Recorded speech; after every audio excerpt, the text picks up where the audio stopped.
I know the exact moment Lorenzo Moretti sees me enter the ballroom, because the whiskey glass he'd been raising to his lips stops mid-motion, suspended in the air like time itself decided to pause for his shock. And even from across the crowded space filled with the city's most dangerous men in expensive suits, I can feel the weight of his stare tracking my every movement with an intensity that makes my skin prickle with awareness. I absolutely refuse to acknowledge his satisfaction. The dress I'm wearing cost more than my old car, and fits like it was designed specifically to make every man in this room forget how to breathe properly. All deep emerald silk that matches my eyes and a neckline that suggests rather than reveals, and I'd chosen it with deliberate calculation. Because tonight isn't about blending into the background like I spent my entire adolescence doing. Tonight is about making sure Lorenzo Moretti finally sees me as something other than the awkward girl who used to follow him around like a lost puppy, desperate for scraps of attention. Alessandro's hand is warm and steady on my lower back as he guides me into the ballroom with the easy confidence of someone who knows he's one of the most powerful men in the room. And I'm hyper-aware of the fact that walking in on the arm of Lorenzo's younger brother is either the smartest or stupidest decision I've made in my 23 years of existence. Alessandro had been the one to suggest attending together when I'd mentioned I had an invitation to the Moretti family's annual charity gala, his smile knowing and slightly wicked when he'd offered to be my escort. And I'd said yes because the alternative was showing up alone and looking like I was still pining after his older brother like some pathetic romantic. Minus, you're causing quite the stir, Bella. I don't think I've ever seen my brother look quite so murderous while holding expensive liquor. Alessandro's voice is amused as he leans close enough that his breath tickles my ear, and I force myself not to look in Lorenzo's direction, even though every nerve ending in my body is screaming at me to confirm what Alessandro is suggesting. Your brother doesn't care what I do or who I do it with. He made that abundantly clear when he set me up with his accountant 6 months ago, like I was a charity case that needed help finding a date. The memory of that particular humiliation still stings, despite the time that's passed. Lorenzo suggesting I might hit it off with his mild-mannered financial advisor because we were both quiet and enjoyed reading, like personality compatibility was determined by shared appreciation for books and social awkwardness. That was before you stopped being the girl he remembered and became the woman currently making every man in this room reconsider their relationship status. Alessandro's hand slides slightly lower on my back, a possessive gesture that's calculated to provoke rather than seduce. Us including me, for what it's worth. Alessandro, we talked about this. I'm not interested in being used as ammunition in whatever power struggle you're having with your brother. I keep my voice light despite the warning I'm delivering, because Alessandro Moretti is charming and handsome, and absolutely the type of man who would seduce someone just to prove a point to his older sibling. Who says I'm using you? Maybe I'm genuinely interested in the beautiful woman who grew up in our house, but somehow became interesting the moment she moved out and stopped looking at my brother like he hung the moon. Before I can respond to that dangerous statement, a presence appears beside us that makes the hair on the back of my neck stand up with awareness, and I don't need to turn my head to know that Lorenzo has crossed the entire ballroom to interrupt whatever conversation he thinks we're having. Alessandro, Father wants to speak with you about the shipment issue. Apparently, it can't wait until after the charity speeches. Lorenzo's voice is carefully controlled in that way he has when he's absolutely furious, but refusing to show it publicly. And when I finally make myself look at him directly, I'm unprepared for the impact of his dark eyes fixed on me with an intensity that feels almost physical. The shipment can wait. I'm occupied at the moment. Alessandro's tone is deliberately casual, his hand remaining firmly planted on my back in a gesture of territorial claim that's entirely for his brother's benefit. I'm with my guest, which makes me wonder if you're having trouble finding your own date, or if you've suddenly developed an interest in charity cases. The words come out sharper than I intended. Years of suppressed hurt and rejection bubbling up despite my best efforts to maintain the sophisticated composure I'd carefully constructed for tonight. And I watch something flicker in Lorenzo's expression that might be surprise or pain before his usual mask of controlled indifference slides back into place. Interesting choice of words considering you were never a charity case, Gianna, though I'm starting to think my attempts to help you navigate social situations might have been misguided if this is the gratitude I receive. Your attempts to help me were you treating me like a little sister who needed managing, not like a woman capable of making her own decisions about who deserves my time and attention. I'm aware we're starting to draw glances from nearby guests, that two of the city's most powerful mob princes having a tense conversation with a woman who grew up in their household is exactly the kind of gossip these events thrive on. Then by all means, continue making your decisions. I wouldn't dream of interfering with your evening. Lorenzo's smile doesn't reach his eyes as he looks at his brother with something cold and calculating. Though I would suggest being careful about the company you keep, Alessandro has a tendency to lose interest once the novelty wears off. Whereas you never showed interest in the first place, which honestly seems worse than losing it eventually. The words are out before I can stop them. Years of watching him cycle through beautiful women, while treating me like furniture coming to a head in this crowded ballroom, where I'm supposed to be demonstrating how completely over him I am. Didn't I, though? Maybe you weren't paying attention? His voice drops lower, intimate despite the public setting, and suddenly he's standing closer than protocol allows, invading the space between Alessandro and me with deliberate intent. Maybe you were so busy deciding I saw you as a sister that you missed all the times I had to actively work to maintain that distance. The confession hits like a physical blow, rewriting every memory I have of our interactions through a lens I never considered, and I'm opening my mouth to demand explanation when Alessandro steps between us with tension radiating from every line of his body. And this conversation is over. You're making a scene and embarrassing her, which I'm sure wasn't your intention when you stormed over here like a jealous ex-boyfriend. I'm not her ex-boyfriend. I'm someone who's known her since she was 14, and finds it extremely concerning that my younger brother is suddenly interested the moment she walks in looking like that. Lorenzo gestures vaguely at my dress, my appearance, the entire package I'd carefully assembled to prove I was worth noticing.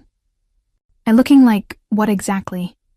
Like a woman instead of the girl you've spent years overlooking. My voice sounds foreign even to my own ears, confident in a way I've never managed around Lorenzo. Maybe the problem isn't Alessandro's sudden interest. Maybe the problem is you finally noticing what was in front of you the entire time, and realizing you had every opportunity to do something about it but chose not to. The silence that follows is thick with implication and unspoken history, and I watch Lorenzo's jaw clench with that particular tightness that means he's processing something he doesn't want to feel, struggling with emotions he's spent years pretending don't exist. This isn't the place for this conversation. Then don't start conversations you're not prepared to finish. I step back from both of them, suddenly desperate for space and air and distance from whatever complicated dynamic I've walked myself into. Excuse me, I need some air. I move toward the terrace doors before either of them can stop me, and I'm almost through the exit when Lorenzo's hand catches my wrist with careful pressure, not restraining but definitely stopping my escape. Gianna, wait. Why? So you can tell me more about how you were protecting me from yourself by pushing me away. Or maybe you want to explain how watching you with other women for years was somehow for my own good. I turn to face him fully, and this close I can see the conflict in his expression. The war between control and desire playing out in real time. And I want to tell you that seeing you walk in here with Alessandro made me want to do extremely violent things to my own brother, and that terrifies me more than I'm willing to admit. Good. Maybe terror will teach you what years of indifference taught me, which is that wanting something from a distance doesn't mean you deserve it when you finally decide to reach for it. I pull my wrist free and disappear onto the terrace, leaving him standing there in the doorway watching me go. And as the cool night air hits my heated skin, I realize this is only the beginning of whatever complicated disaster we're walking into together. Chapter 2. When she was just the awkward girl.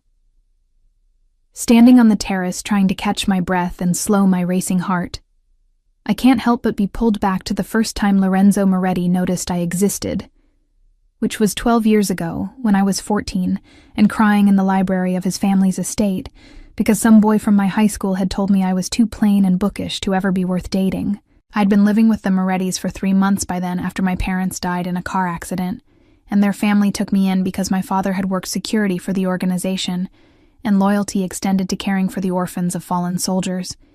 And I'd been doing my best to stay invisible and grateful and not make waves in a household that already had enough drama without adding my teenage heartbreak to the mix.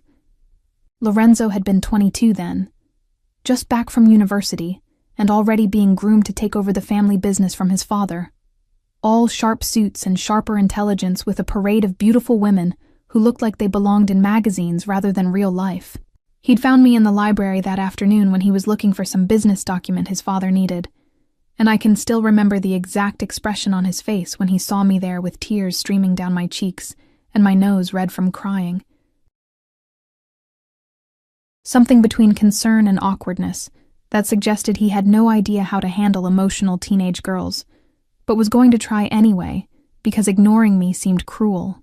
Hey, what's wrong? Did something happen at school? He'd sat down in the chair across from me with careful distance, not touching but present in a way that made me feel less alone with my embarrassment and pain. It's stupid. I'm being dramatic about something that doesn't matter. I'd tried to wipe away the tears and compose myself, because crying in front of Lorenzo Moretti felt like the ultimate humiliation when he already had to live with the charity case his family had taken in. If it made you cry, then it matters, at least enough to talk about it. His voice had been gentle in a way I'd never heard from him before, patient like he actually cared about whatever teenage problem had reduced me to tears in his father's library. So I'd told him, word for word, what that boy had said about how I was too serious and too plain, and how no guy would ever want someone who spent Friday nights reading instead of partying. And I'd watched Lorenzo's expression shift from concern to something darker that might have been anger on my behalf. That boy is an idiot who doesn't recognize value when it's directly in front of him, and someday, when you're older and more confident, you're going to meet someone who appreciates intelligence and substance over superficial flash. He'd leaned forward with his elbows on his knees, meeting my eyes with an intensity that made my 14-year-old heart do complicated things I didn't understand yet. You're not plain, Gianna. You're understated, which is completely different and far more interesting in the long run. You're just saying that because you feel sorry for me. I'm saying it because it's true, and because in a few years when you finish growing into yourself, you're going to be the kind of woman who stops traffic without even trying.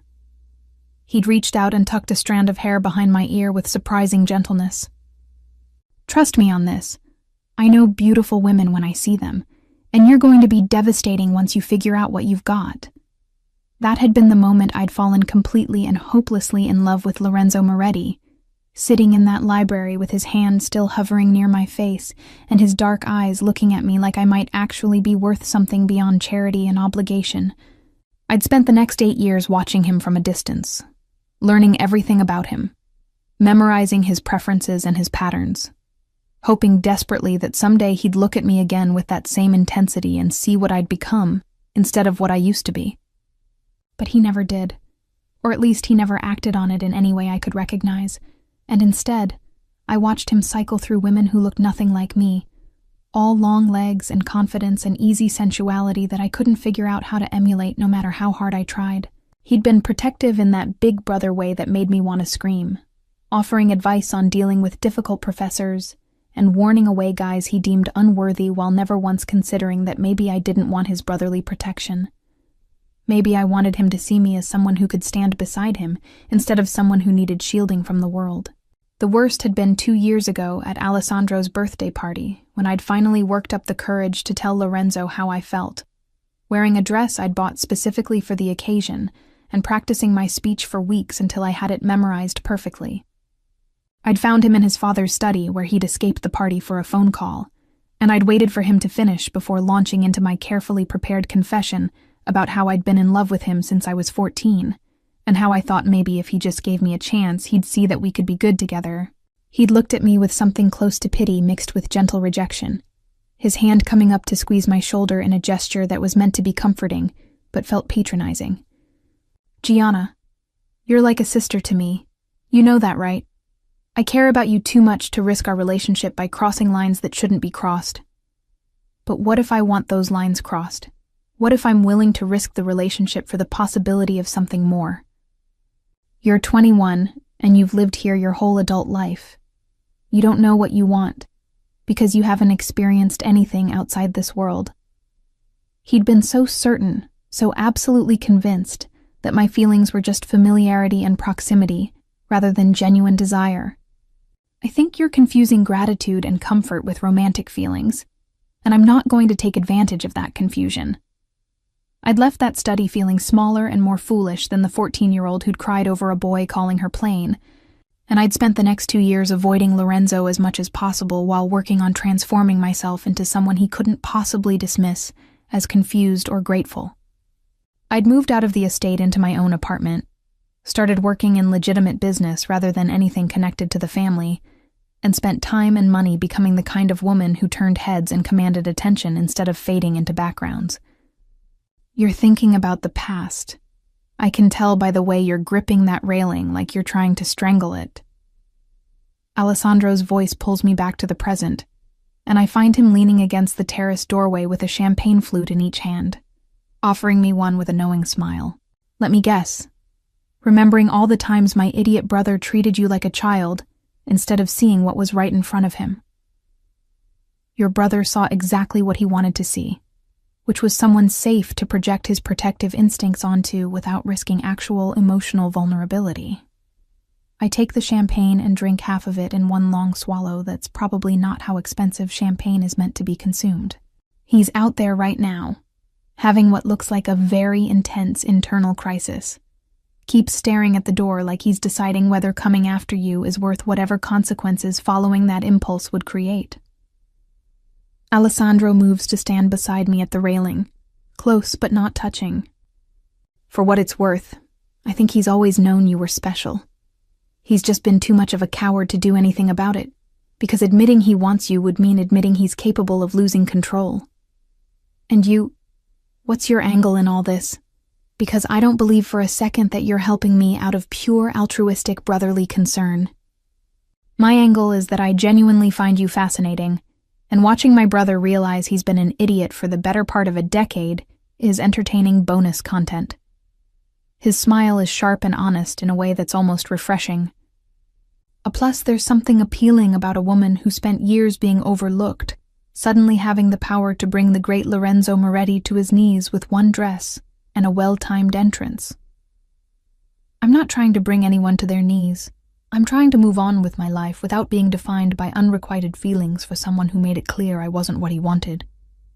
And yet here you are, at his family's event, wearing a dress that was clearly chosen to make him regret every decision he's ever made regarding you. Before I can argue with that uncomfortably accurate assessment, Lorenzo himself appears in the doorway, and the look on his face when he sees Alessandro standing close to me is pure murder barely restrained by years of self-control and family loyalty.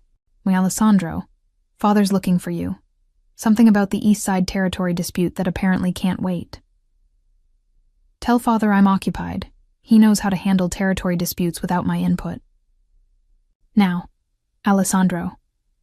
The command in Lorenzo's voice is absolute, the tone of someone who's used to being obeyed without question, and I watch the silent battle of wills play out between brothers who clearly have their own complicated dynamic that exists entirely separate from my presence. Alessandro sighs dramatically, but moves toward the door, pausing to press a kiss to my cheek that's clearly designed to provoke his brother. Save me a dance later, Bella. I want to see if you move as well as you look. Then it's just Lorenzo and me on the terrace with tension thick enough to cut. And I force myself to meet his eyes even though every instinct is screaming at me to run before this conversation can wound me any deeper than I've already been hurt. Ona, you're playing a dangerous game, using my brother to make me jealous. I'm not playing anything. I'm living my life. And if that makes you uncomfortable, then maybe you should examine why you suddenly care who I spend time with, when you've spent years making it clear you don't see me that way. I never said I don't see you that way. I said you were like a sister, which was a lie I told to protect both of us from something I knew I couldn't handle responsibly. Chapter 3. The glow-up that becomes a weapon. His confession hangs in the air between us like a grenade with the pin pulled, and I force myself to process what he just admitted while keeping my expression carefully neutral because showing Lorenzo Moretti how much his words affect me has never worked in my favor before, and I'm not about to start giving him that power now when I've spent 2 years building walls specifically designed to keep him out. A lie you told to protect us both. That's a convenient reframe of rejection that makes you sound noble instead of cowardly. I set down my champagne glass with deliberate precision, channeling every ounce of the confidence I've spent years cultivating. But let's be clear about what actually happened. I offered you something real and vulnerable, and you decided it was safer to dismiss it as confused gratitude, rather than risk admitting you might actually want something you couldn't control. You were 21 and living under my family's roof. Taking advantage of that situation would have made me exactly the kind of man I've spent my life trying not to become. He moves closer with that predatory grace that used to make my knees weak and still does despite my best efforts to remain unaffected. So yes, I lied. I called you a sister when what I really wanted was to lock you in my room and make sure no other man ever looked at you the way I did. And yet somehow you managed to resist that urge for 2 whole years while I watched you parade women through your life who were everything I wasn't. Those women were distractions. Attempts to convince myself that what I felt for you was just misplaced protective instinct, rather than something darker and more complicated. His hand comes up to grip the railing beside me, effectively caging me in without actually touching.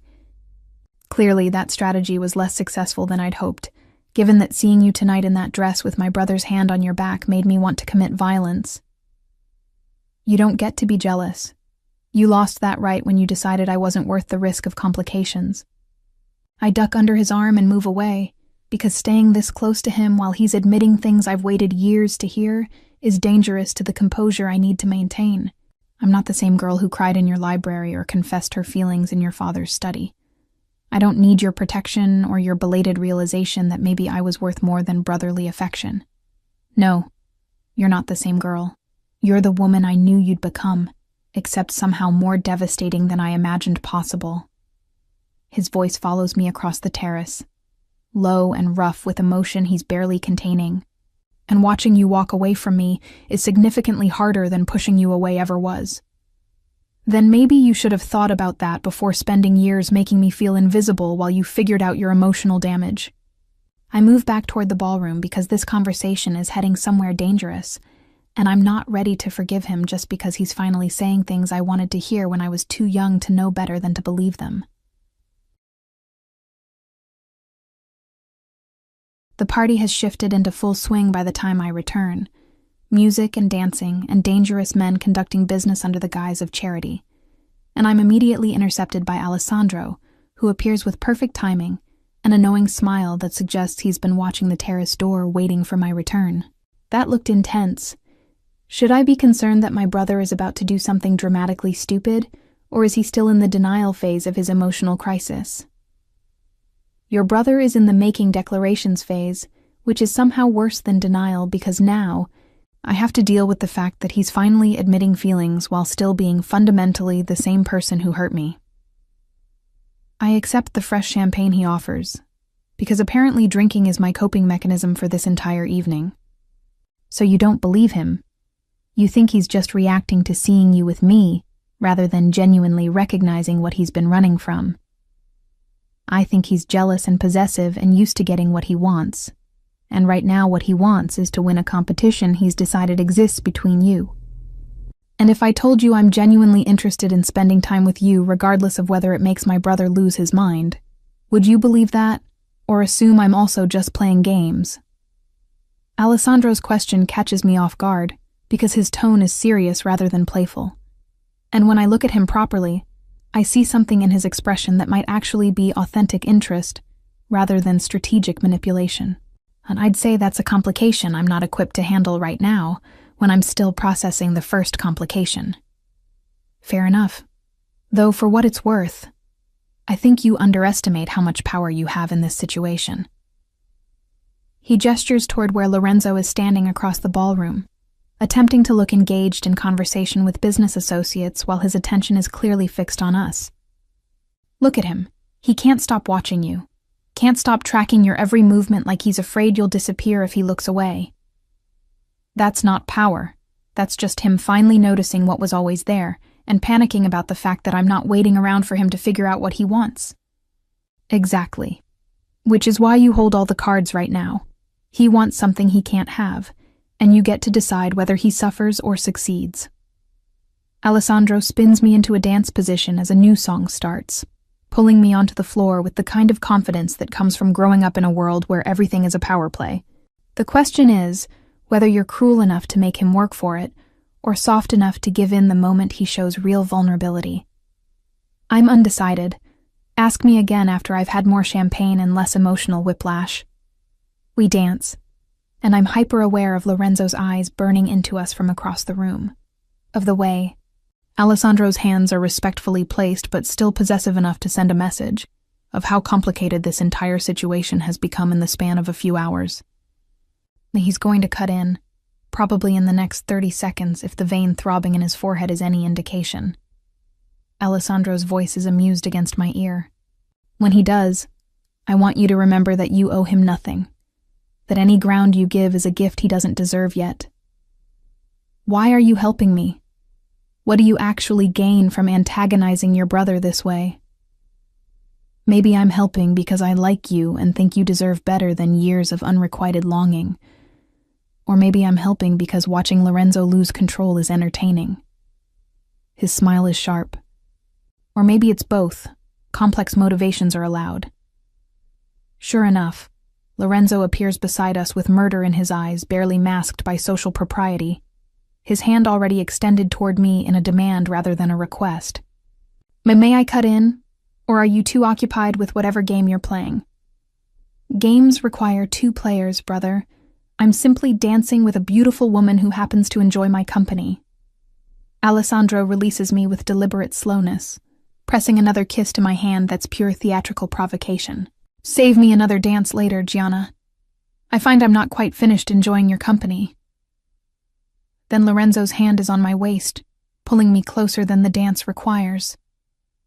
And suddenly the entire ballroom fades into background noise, while we move together with a familiarity that comes from years of existing in the same space, even if we were never actually together. He's trying to make me lose control. You understand that, right? This entire evening is Alessandro pushing buttons he knows will make me react. Or maybe Alessandro is genuinely interested, and you're just now realizing that other men see what you spent years pretending didn't exist. I never pretended. I actively fought against it because wanting you felt wrong when you were supposed to be under my protection. His hand tightens on my waist, pulling me incrementally closer. But watching my brother touch you is making me reconsider every noble intention I've ever had about doing the right thing. Noble intentions that left me alone and hurt, while you congratulated yourself on being honorable. Forgive me if I'm not impressed by your sudden crisis of conscience now that someone else is interested.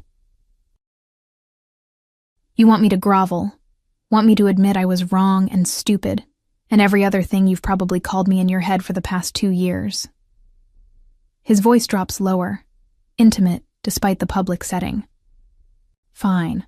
I was all of those things and worse. I hurt you because I was too much of a coward to risk the one genuine thing in my life, and now I'm watching you slip away while I finally figure out what I should have known from the moment you walked into that library at 14. And what's that? What revelation are you having that's so earth-shattering it required me showing up with your brother to finally break through? That you were never invisible to me. I just convinced myself you were, because the alternative was admitting I wanted something I had no right to take. Chapter 4. He pursues. She retreats. The days following the ball are a study in Lorenzo Moretti, trying to act like a man who suddenly discovered emotions and has no idea how to process them without his usual cold calculation and strategic planning, which would be almost endearing if I wasn't still raw from years of being treated like furniture that occasionally needed dusting. He shows up at my apartment the morning after with coffee and pastries from the bakery. I mentioned loving once in passing 3 years ago, which means he's been paying attention even when I thought he wasn't, and I almost slammed the door in his face on principle before curiosity about what he possibly thinks he can say to fix this wins out over self-preservation. I brought breakfast, Also an apology that I've been practicing since 4 this morning when I gave up on sleep, and accepted that I'm not going to be able to function until we talk about everything I've been too stupid to say for the past 8 years. He's still in what looks like yesterday's suit, minus the jacket and tie, hair disheveled in a way I've never seen on him, and the exhaustion in his eyes suggests he's telling the truth about the sleepless night. A coffee and pastries don't undo years of rejection, Lorenzo. They're just expensive props in whatever performance you've decided to give about suddenly caring now that someone else might want what you spent years throwing away. I don't move from blocking my doorway because letting him into my space feels like surrendering ground I've fought too hard to claim. You're right. They don't undo anything. But I'm hoping they might buy me enough time to explain, without you slamming the door before I can finish my carefully prepared speech. His smile is self-deprecating in a way that's unfamiliar, and therefore somehow more dangerous than his usual confidence. Moss, I've been told I'm much more tolerable when people are eating my bribery pastries. Who told you that? One of the many women you dated while I was supposedly invisible. Alessandro, actually. During one of his lectures about how I'm an emotionally constipated idiot who's going to die alone surrounded by money and regret. He shifts the coffee and bag to one hand so he can run the other through his already messy hair. Now he's been surprisingly invested in making sure I understand exactly how badly I've handled everything regarding you. I think he's enjoying having moral high ground for once. Your brother is enjoying watching you squirm because you've spent your entire life being in control and now you're not. It has nothing to do with morality and everything to do with entertainment value. I reach for the coffee because I'm not actually strong enough to turn down good coffee, regardless of who's offering it. And I watch Lorenzo's expression shift into something that might be hope when I accept his peace offering. And so you'll let me in. Let me attempt to explain myself before you make final decisions about whether I'm worth forgiving. I'll let you in because I want answers, and you clearly won't leave until you've delivered your prepared speech. But don't mistake hospitality for forgiveness. I step aside finally, and he enters my small apartment that's nothing like the luxury of his estate, looking around with obvious interest at the space I've built for myself, away from his family's shadow.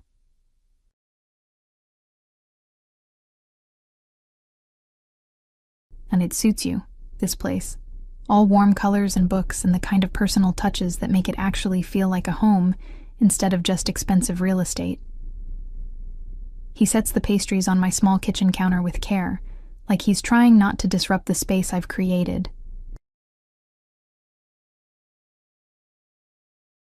I always wondered where you went when you moved out, what kind of place you'd choose when you finally had the freedom to make it entirely yours.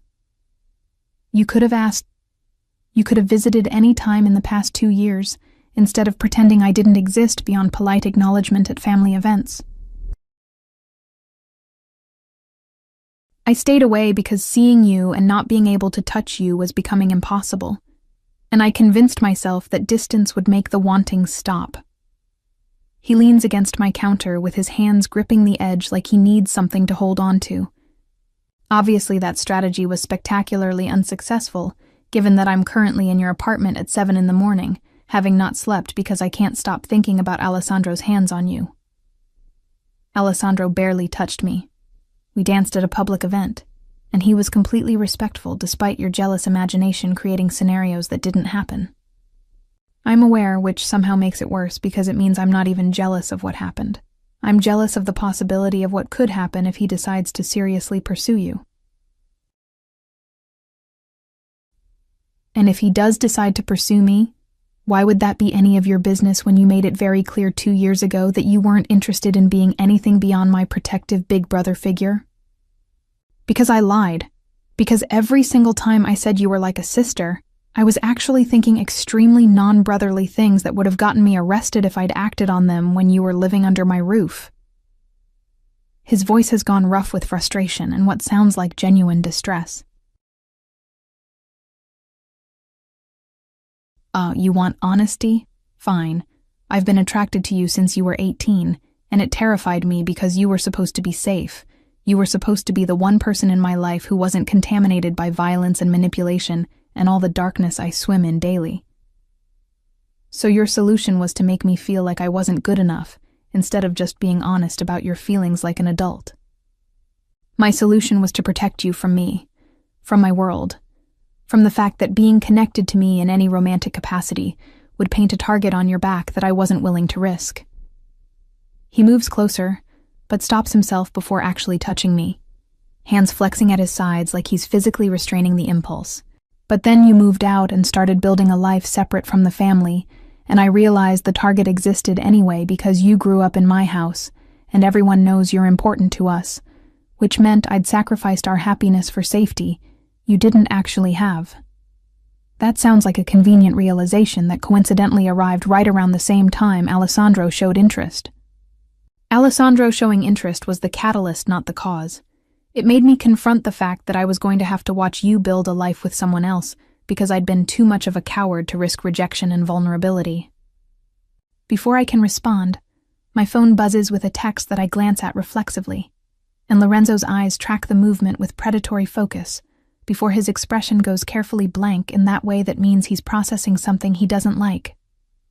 Let me guess.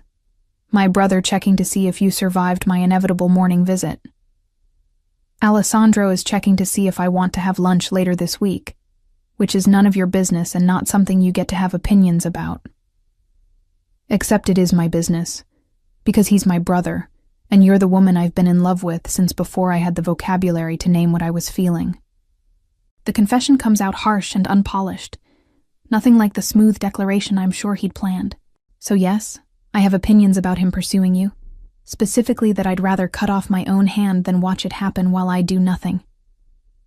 You don't get to declare love after years of rejection and expect that to erase the damage, Lorenzo. Love without action is just pretty words that mean nothing when the person saying them has proven repeatedly that their feelings don't translate into choosing you. Then let me choose you now. Let me prove that I'm capable of being what you needed me to be when you were brave enough to tell me how you felt. He does close the distance then, hands coming up to frame my face with a gentleness that contradicts the intensity in his eyes. I'm not asking you to forget. I'm asking for the chance to build new memories that might eventually outweigh the bad ones.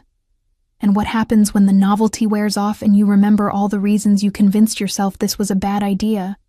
What happens when protecting me starts feeling like a burden instead of a privilege?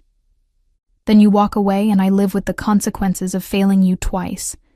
But at least we'll both know I tried instead of spending the rest of our lives wondering what if. His thumb strokes across my cheekbone, and I'm dangerously close to forgetting why letting him back in is a terrible idea when my apartment door buzzes with someone at the main entrance, and Lorenzo's hands drop immediately as tension floods back into his shoulders. Are you expecting someone? Alessandro said he might stop by with those files I needed for work. The look on Lorenzo's face would be funny if the situation wasn't so complicated.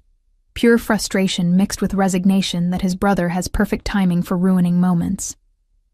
Of course he did, because why would my attempt at reconciliation happen without Alessandro's interference? Chapter 5.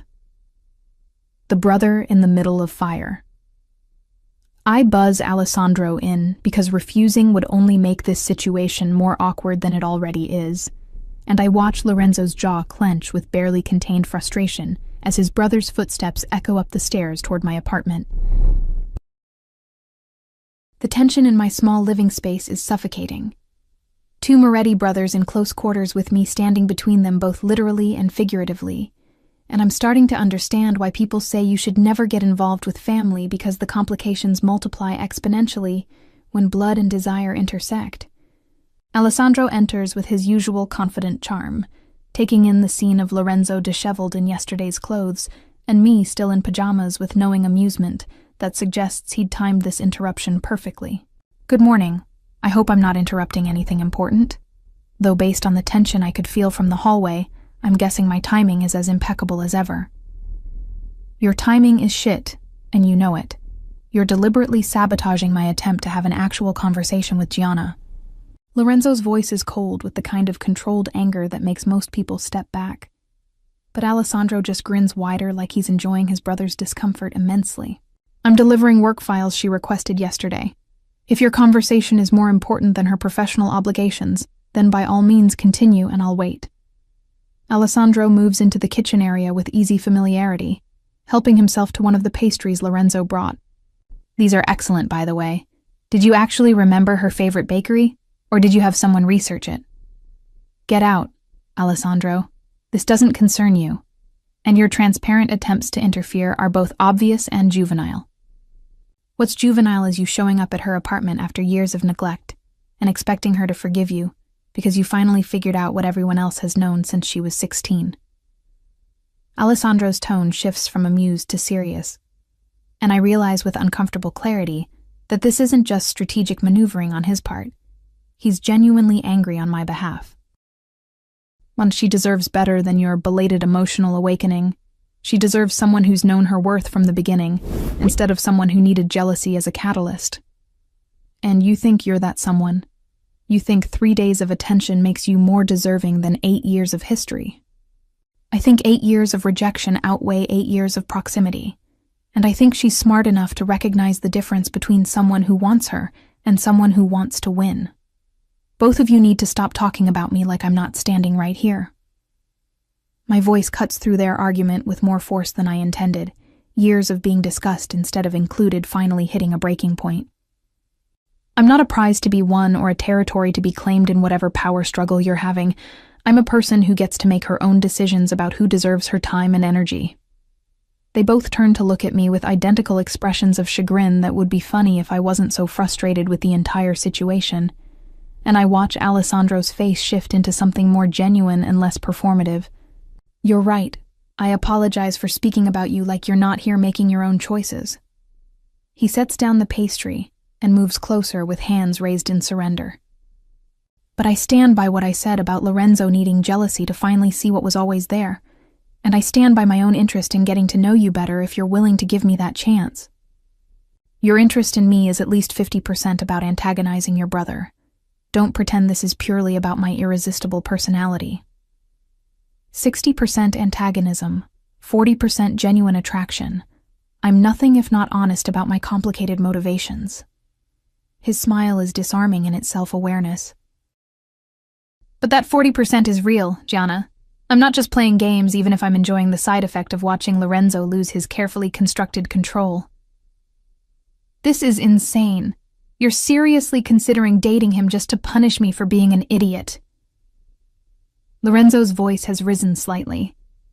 That legendary control starting to crack under the pressure of watching his brother make moves he should have made years ago.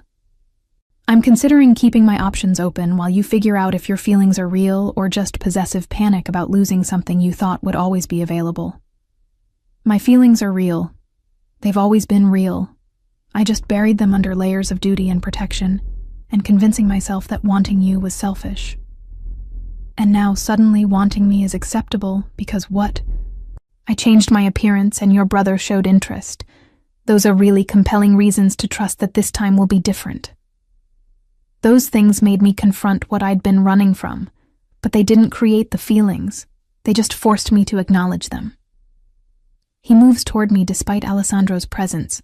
Drawn by some invisible pull, he's clearly stopped trying to resist. I know I don't deserve another chance. I know I've burned through any goodwill you had toward me, but I'm asking anyway, because the alternative is watching you build something with someone else while I regret every moment of cowardice that brought us here. Lorenzo, I need you to be very clear about something. Alessandro's voice has gone serious in a way I've never heard from him, all traces of amusement gone. If you're doing this because you can't stand losing to me, if this is about ego and competition rather than genuine feeling for her, you need to walk away now before you hurt her worse than you already have. This has nothing to do with you, and everything to do with the fact that I've been in love with her for years, and was too much of a coward to risk the safety of keeping her at a distance. Lorenzo's attention shifts to his brother with intensity that makes the air feel charged. So yes, seeing her with you made me insane with jealousy. But that jealousy just highlighted what was already there. It didn't create it. Then prove it. Prove that you're capable of choosing her over duty and protection, and all the excuses you've used to keep her away. Alessandro crosses his arms with challenge clear in his posture. Because I'm not stepping back just because you've suddenly decided to join the competition. If you want her, you're going to have to actually fight for her, instead of expecting her to wait around while you process your emotional damage. I'm not waiting around for anyone. I'm going to work, and you're both going to leave so I can have space to think without two Moretti brothers filling my apartment with testosterone and unresolved sibling dynamics. I grab my phone and the files Alessandro brought, needing distance from both of them before I do something stupid like actually believing Lorenzo's declarations or falling for Alessandro's charm. Gianna? Wait. No, Lorenzo. You wait. You've had years to figure this out, and I'm done putting my life on hold while you decide if I'm worth the risk. I move toward my bedroom to change for work, pausing at the door to look at both of them. When you figure out if this is real or just ego, you know where to find me. Until then, I'm going to live my life and see what happens without treating your emotional journey as my primary concern. I close the bedroom door on whatever response they might have, and through the wall, I can hear the low murmur of their continued argument. Two brothers fighting over something neither of them has any right to claim until I decide they've earned it. Chapter 6. The Night That Shouldn't Happen. 3 days of radio silence from both Moretti brothers feels like a gift and a curse simultaneously. The peace allowing me to actually focus on work without testosterone-fueled drama, while the quiet also gives me too much time to replay every conversation and confession until I can't tell what's real versus what's strategic manipulation. I'm working late at the office because going home means sitting alone with my thoughts, and I don't hear Lorenzo enter until his reflection appears in my computer screen, standing in the doorway of my small office like he's been there for a while just watching me work. You're going to give yourself eye strain staring at that screen in the dark. Also, your security downstairs is terrible if they let me walk right up without calling ahead. His voice is quieter than usual, missing the edge of command that typically characterizes every word. And when I finally turn to look at him properly, I see exhaustion written across his features that suggests the silence has been as difficult for him as it has been for me. What are you doing here? I thought I made it clear that I needed space to think without you hovering and making declarations. You did, which is why I've been staying away, even though every instinct I have has been screaming at me to show up and demand you listen to more apologies. He moves into the office slowly, closing the door behind him with a quiet click that makes the space feel suddenly smaller and more intimate. But I'm here now because 3 days of trying to respect your boundaries has taught me that I'm significantly worse at patience than I thought. And because Alessandro mentioned he's taking you to dinner tomorrow, which made me realize waiting politely might mean waiting forever. So you're here to stake your claim before your brother has a chance to actually follow through on his interest. That's exactly the kind of possessive nonsense I told you I wasn't interested in entertaining. I'm here because I miss you. Because 3 days without seeing you or talking to you has been harder than 2 years of pretending I didn't want you. He stops a few feet away, maintaining distance like he's trying to prove he can respect boundaries, even when everything about his body language suggests he wants to close the gap. And yes, knowing Alessandro is taking you to dinner makes me want to do violent things, but that's not why I'm here. I'm here because I can't stay away anymore, regardless of strategic timing or brotherly competition. You can't just show up whenever the waiting gets hard and expect me to drop everything to manage your feelings. I have work to finish and a life to live that doesn't revolve around your emotional schedule. I turn back to my computer because looking at him is dangerous when he's being vulnerable and honest instead of cold and controlled, and I hear him move closer until he's standing right behind my chair with his hands resting on the back near my shoulders. Then tell me to leave. Tell me you don't want me here, and I'll walk out and leave you alone to finish your work and prepare for your dinner with my brother. His voice is close enough that I can feel his breath against my hair. But if you can't tell me to leave, if there's even a small part of you that wants me to stay, then let me be here while you work. Let me prove I can exist in your space without demanding anything beyond your presence. The problem is, I can't tell him to leave, despite every logical reason. I have to protect myself from getting hurt again, I can't make the words form, because some traitorous part of me has been waiting for him to show up exactly like this, stripped of his usual armor and admitting things that make him vulnerable instead of powerful. You can stay, but you have to be quiet because I actually need to finish this report before tomorrow. I can be quiet. He settles into the chair across from my desk, long legs stretched out and arms crossed over his chest in a posture that suggests he's prepared to wait as long as necessary. And I try to focus on my work while hyper-aware of his presence filling my small office with tension that has nothing to do with the financial reports I'm supposed to be analyzing.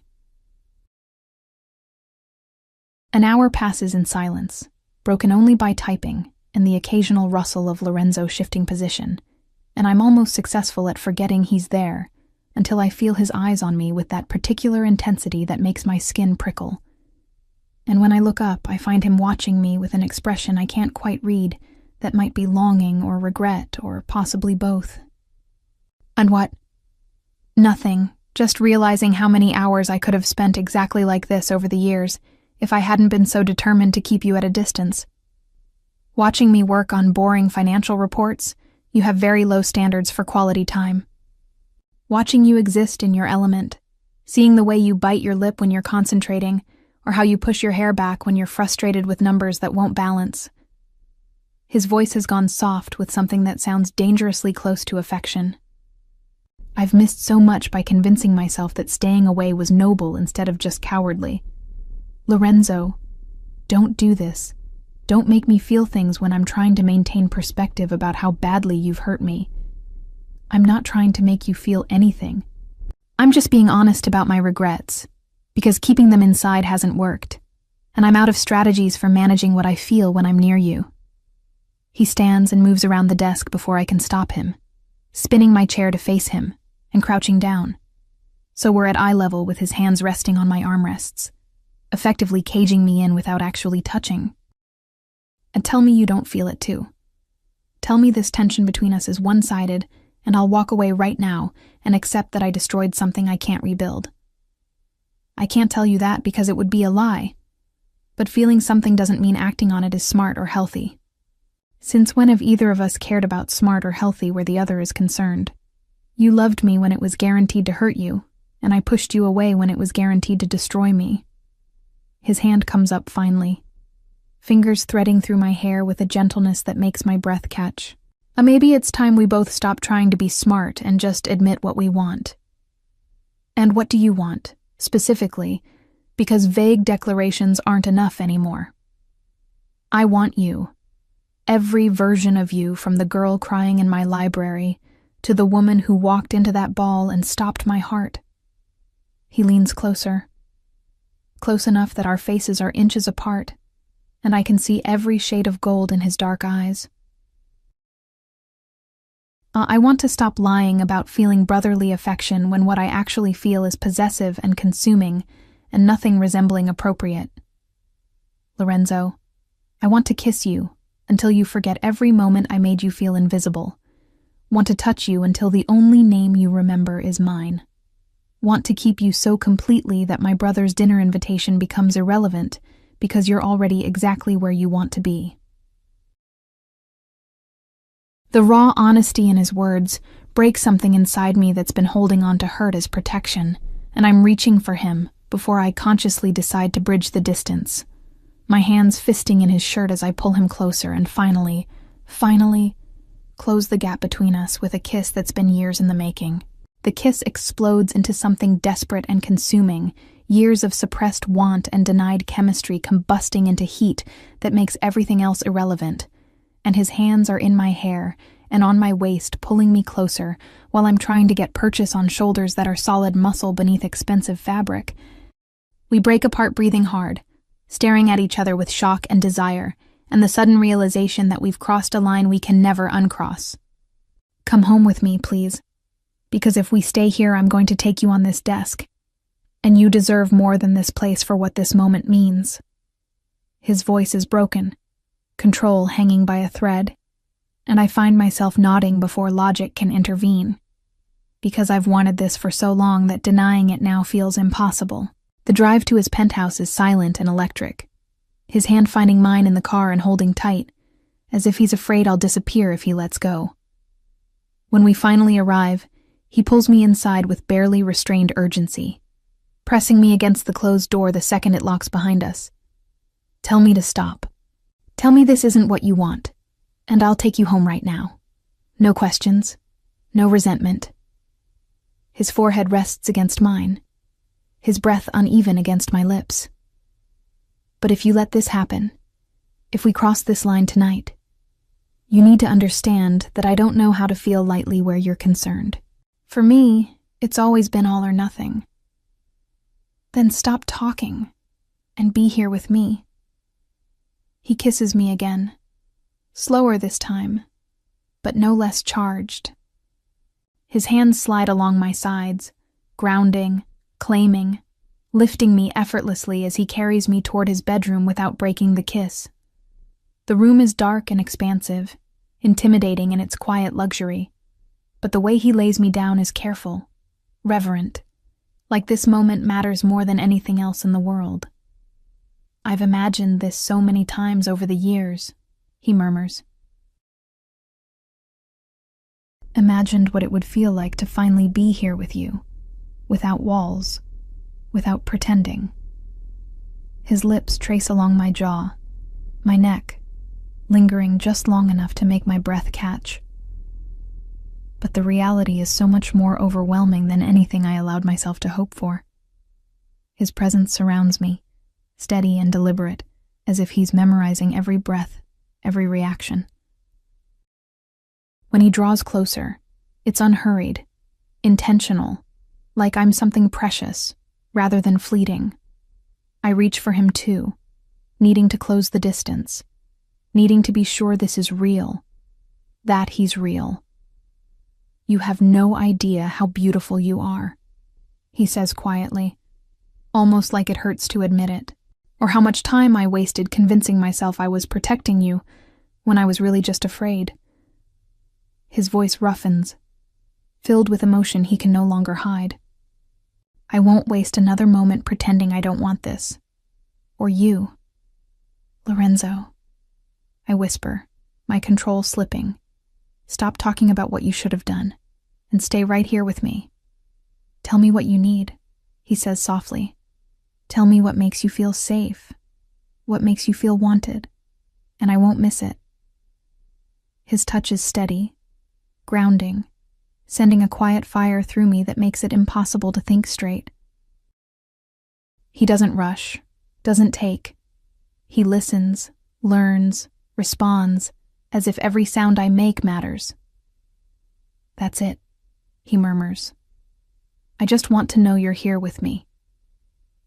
When the last of my hesitation fades, I feel exposed in a way that has nothing to do with vulnerability of the body, and he must sense it, because he pauses, one hand lifting to my face with unexpected gentleness. We can stop, he says quietly. We don't have to do this tonight if you're not ready.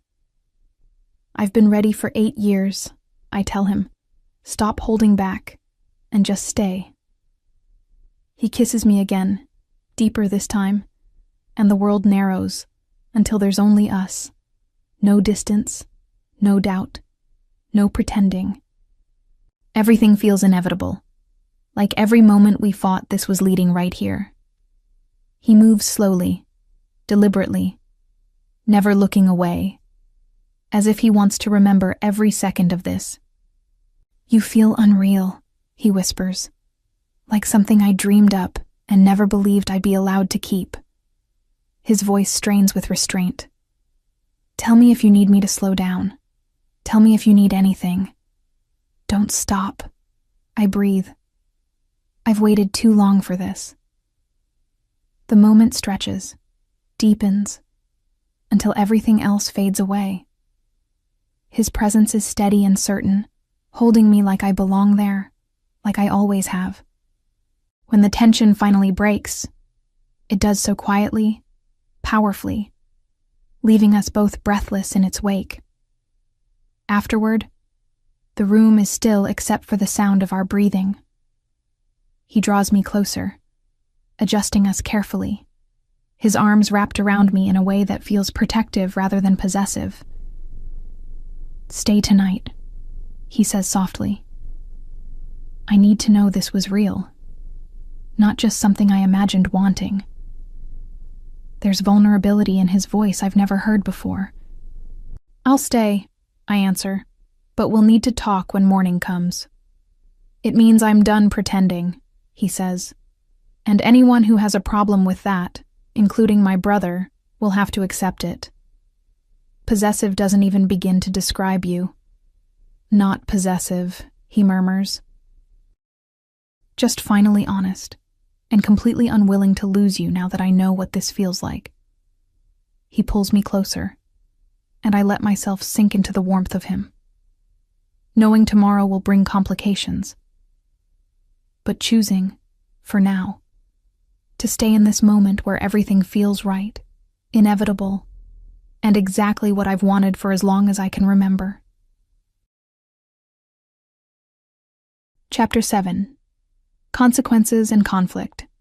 I wake up to sunlight streaming through unfamiliar floor-to-ceiling windows and the immediate awareness that I'm in Lorenzo Moretti's bed, his arm wrapped firmly around my waist. And the weight of last night's choices crashes over me with equal parts satisfaction and panic, because crossing this line means there's no going back to the safe distance I'd carefully maintained for 2 years. He's still asleep beside me, face relaxed in a way I've never seen when he's awake and in control. And I take a moment to just look at him without the complication of his intense gaze tracking my every reaction. The problem with mourning after clarity is that it forces you to confront decisions made in the heat of desire and emotion. And lying here in his ridiculously expensive sheets while my body still carries the quiet echo of last night, I'm struggling to figure out if last night was the beginning of something real, or just the culmination of years of unrequited want, finally finding an outlet. His arm tightens around me even in sleep when I try to shift position, and the possessiveness of the gesture would be endearing if it wasn't also slightly terrifying given that Lorenzo Moretti doesn't do casual, and I just became something he's decided belongs to him. I can hear you thinking from here. Whatever spiral you're falling into can wait until after I've had coffee and convinced you that last night wasn't a mistake. His voice is rough with sleep, but the underlying command is still present.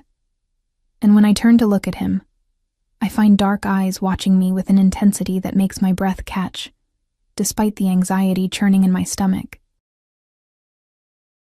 We need to talk about what this means, about what happens now that we've completely destroyed any possibility of going back to how things were before. What it means is you're mine now, and everyone else needs to adjust their expectations accordingly, including my brother, who's going to be extremely unhappy when he realizes what happened between us. He pulls me closer, morning stubble scraping against my shoulder as he presses a kiss to bare skin. As for what happens now, I make you breakfast, and then we spend the day in this bed until you stop looking at me like you're planning escape routes. I'm not planning escape routes. I'm processing the fact that sleeping with you was probably the worst decision I could make for my emotional well-being given our history.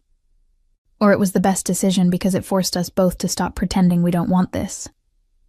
His hand slides up my side in a casual touch that somehow feels more intimate than everything we did last night. "When I know you're scared, I know I've given you every reason not to trust that this time will be different, but I'm asking you to give me the chance to prove I'm capable of being what you need." Before I can respond, his phone starts ringing with a tone that makes his entire body tense, and I watch his expression shift from vulnerable to controlled as he reaches for the device on his nightstand, clearly recognizing whoever's calling as important enough to interrupt our morning. "This is Marco. I need to take it." He kisses my forehead before answering with a curt greeting that signals he's shifted into business mode. "What's important enough to call at 7 in the morning?" I can't hear Marco's response, but I watch Lorenzo's jaw clench with that particular tightness that means he's processing information he doesn't like. And when he speaks again, his voice has gone cold in the way that suggests someone is about to have a very bad day. When did this happen? Who knows about it? And what's the current threat assessment? He listens for another moment before his eyes cut to me with something that might be concern, or possibly frustration. "I'll handle it. Give me an hour to get to the estate, and we'll discuss containment strategies. He ends the call and sits up with the sheet pooling around his waist. Running a hand through already disheveled hair in a gesture of frustration I'm starting to recognize as his tell for when things are spiraling beyond his control. Alessandro knows you're here. Apparently he showed up at your apartment this morning with coffee, and apologies for our argument, and when you didn't answer, he tracked your phone location. He tracked my phone. That's completely insane and also probably illegal. Welcome to my family where privacy is a suggestion and everyone has resources to find anyone at any time. His smile is humorless. The bigger problem is that he knows you're at my penthouse, which means he knows what happened last night. And based on Marco's report, he's currently at the estate demanding to speak with me about betraying brotherly trust and stealing what he'd claimed. I'm not something that can be claimed or stolen. I'm a person who made a choice about who I wanted to be with. I know that, and you know that. But Alessandro is going to see this as me using my position in history with you to win a competition he thinks we were having. He stands and starts pulling on clothes with efficient movements. And I need to go handle this before he does something dramatically stupid that escalates the situation beyond simple jealousy. What am I supposed to do? Just wait here like a good little possession while you deal with your brother's hurt feelings? You're supposed to stay here where you're safe and protected while I make it clear to everyone, including Alessandro, that you're not available for pursuit or negotiation. He's back in full command mode now, the vulnerable man from moments ago buried under layers of cold calculation. I'll be back within a few hours, and then we can continue our conversation about what this means and where we go from here. Lorenzo, you can't just leave after last night without actually talking about what we're doing. You can't revert to issuing commands and expecting me to obey just because we slept together. He crosses back to the bed and cups my face with both hands, forcing me to look at him directly. And what we're doing is building something real. What we're doing is me finally claiming what I should have years ago and making sure everyone knows you're off limits. His kiss is hard and possessive. Stay here. Let me handle my family. And when I get back, we'll have all the time you need to process and discuss and whatever else helps you trust that I'm serious about this. Then he's gone, leaving me alone in his massive bed surrounded by expensive sheets and the lingering scent of his cologne. And I'm faced with the choice of either obeying his command to stay or asserting my independence by leaving and dealing with the consequences. The mature adult thing would be to wait and have the conversation he's promising, but the part of me that's tired of being managed and directed is seriously considering getting dressed and going home just to prove I can.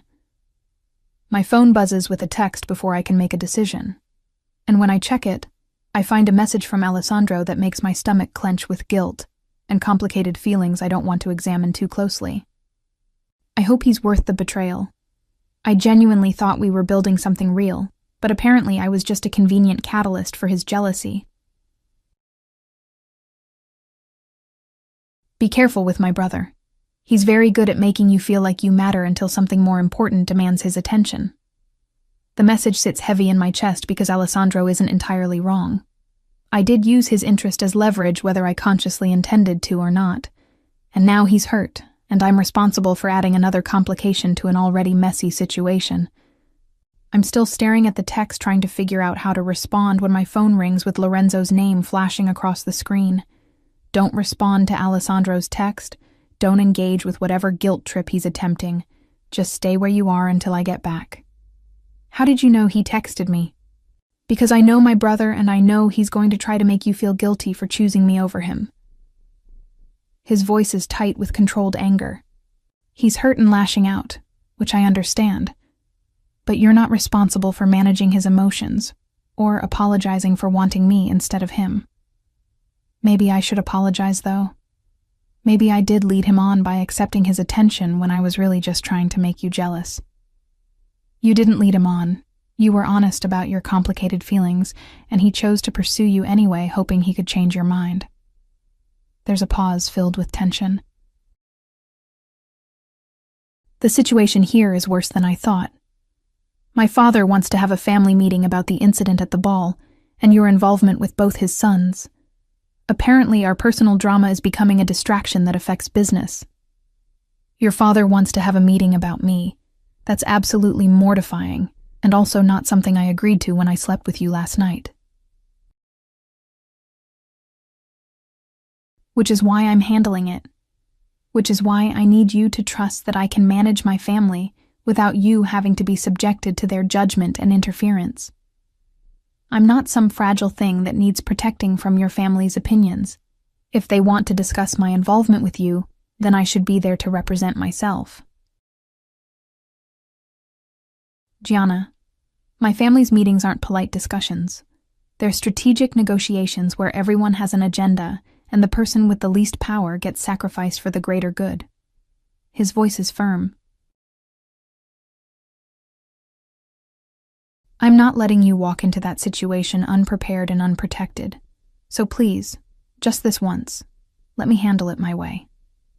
I want to argue, want to insist on my right to be present for conversations about my own life.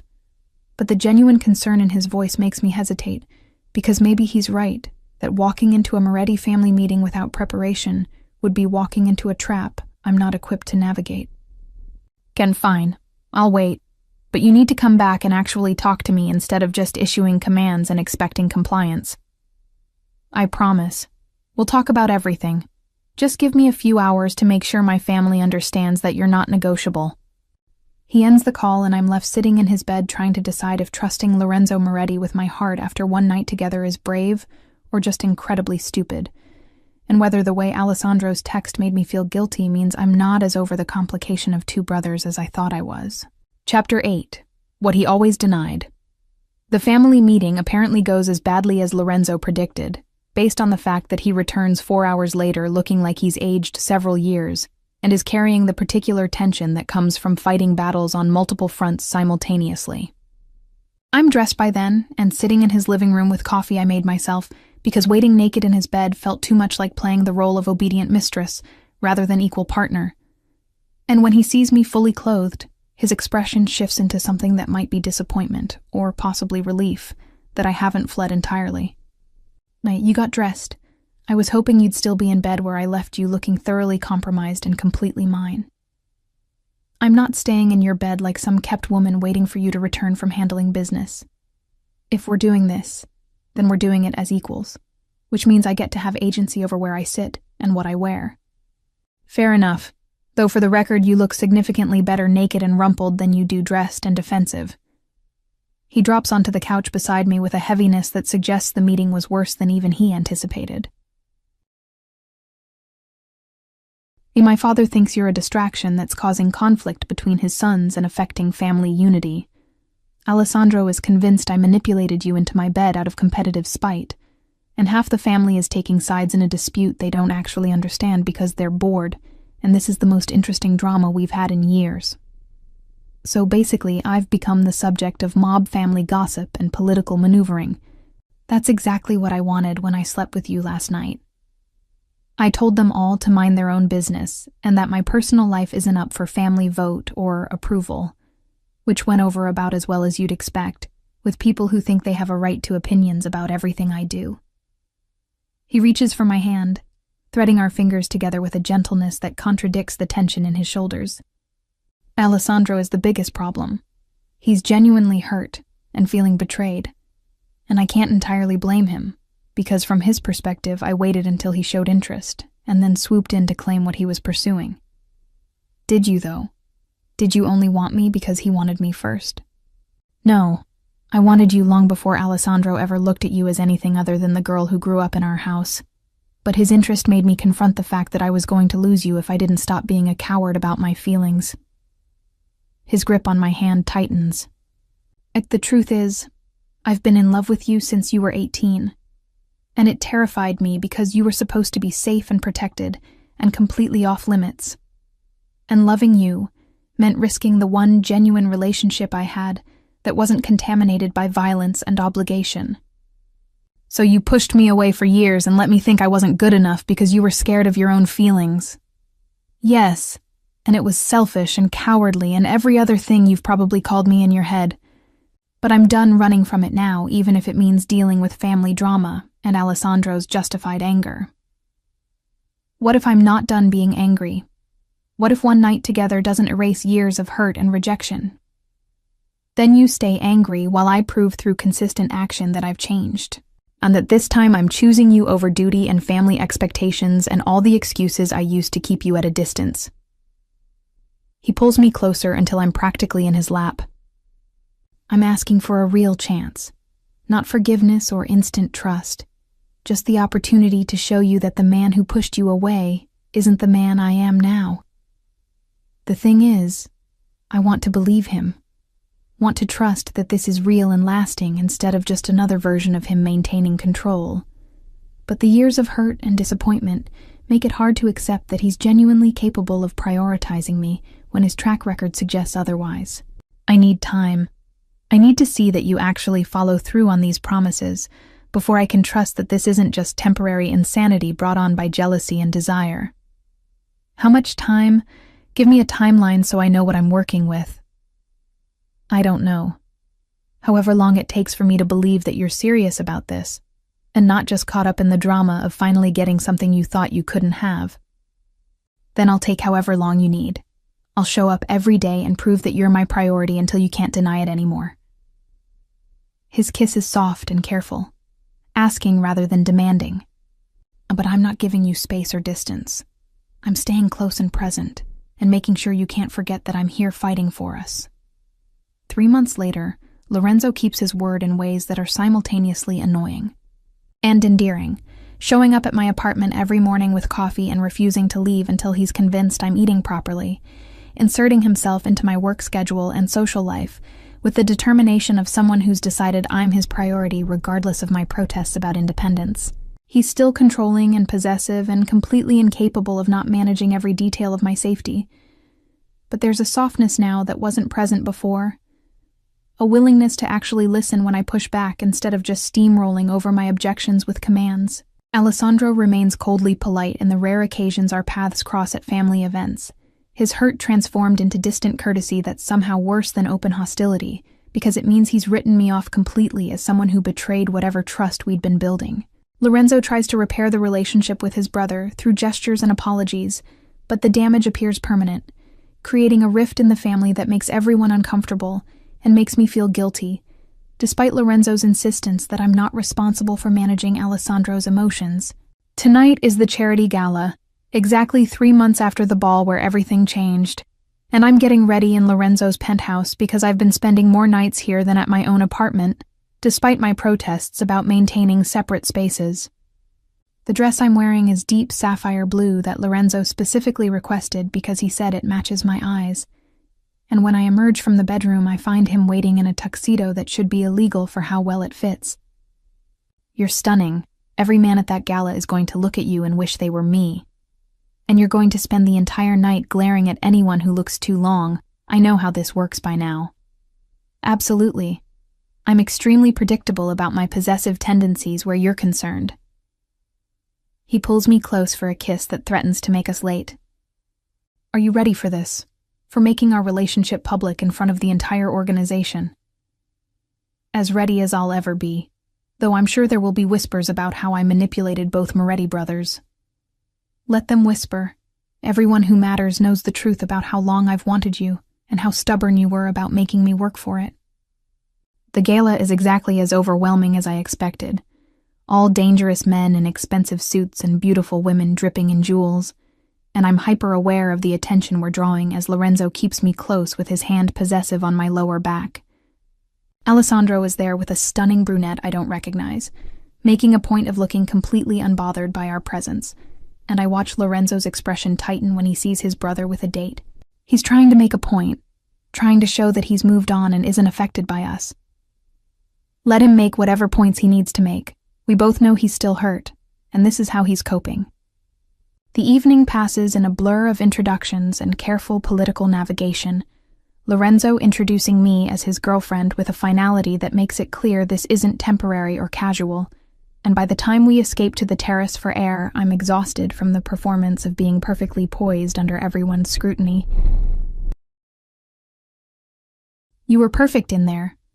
Handled every intrusive question and loaded comment with grace I didn't know you possessed. I learned from watching you navigate these events. though I prefer the version of you that exists in private where you're allowed to be vulnerable instead of constantly controlled. And the private version is exclusively yours. Everyone else gets the cold calculation. He turns me to face him with the city lights creating a backdrop that's almost romantic. I have something for you. Something I've been carrying around waiting for the right moment. He pulls out a small velvet box and my heart stops, because surely he's not proposing after only 3 months of actually being together. Surely he understands that I'm still figuring out if I can trust this completely. Before you panic, this isn't a proposal. I know we're not there yet, and I know you need more time to trust that I'm serious. He opens the box to reveal a delicate necklace with a pendant that catches the light. And this belonged to my mother. She left it to me with instructions to give it to the woman I knew I'd spend my life with, and I'm giving it to you now as a promise that I'm committed to proving I'm worth the risk. Lorenzo, I can't accept something that belonged to your mother when we've only been together 3 months. You can and you will, because she would have loved you, and because I need you to have something that shows everyone, including my family, that you're permanent in my life. He removes it from the box and fastens it around my neck with careful hands. I consider it a promise of intent, not pressure for commitment you're not ready to give. The weight of it against my skin feels significant in ways I'm not ready to process. And when I look at him, I see vulnerability beneath his usual confidence that makes my chest ache with complicated feelings. And what happens if I break your heart? What happens if I decide I can't trust you enough to fully commit? Then I'll live with that consequence and know I at least tried to be worthy of you instead of spending the rest of my life wondering what if. His kiss is interrupted by the sound of breaking glass from inside the ballroom, and suddenly, we're running back inside to find chaos and Alessandro standing over someone with blood on his knuckles and murder in his eyes. Epilogue. 6 months later, turns out Alessandro hadn't moved on nearly as well as he'd pretended, and the man he'd beaten at the gala was someone who'd made comments about me being a prize fought over by brothers, which triggered something in Alessandro that resulted in him hospitalizing the guy and creating a scandal that the family is still managing. Lorenzo had handled it with unexpected grace, defending his brother publicly, while privately telling him that violence over perceived insults to me wasn't helping anyone, and was just making the situation messier. The relationship between the brothers remained strained but functional, with Alessandro maintaining cold politeness that occasionally cracks into genuine conversation when he forgets to be angry. I've stopped feeling guilty about choosing Lorenzo, because Alessandro's made it clear through his actions that his interest was at least partly about competition with his brother. And the woman he's been seeing consistently for the past few months suggests he's genuinely moving on rather than just performing recovery.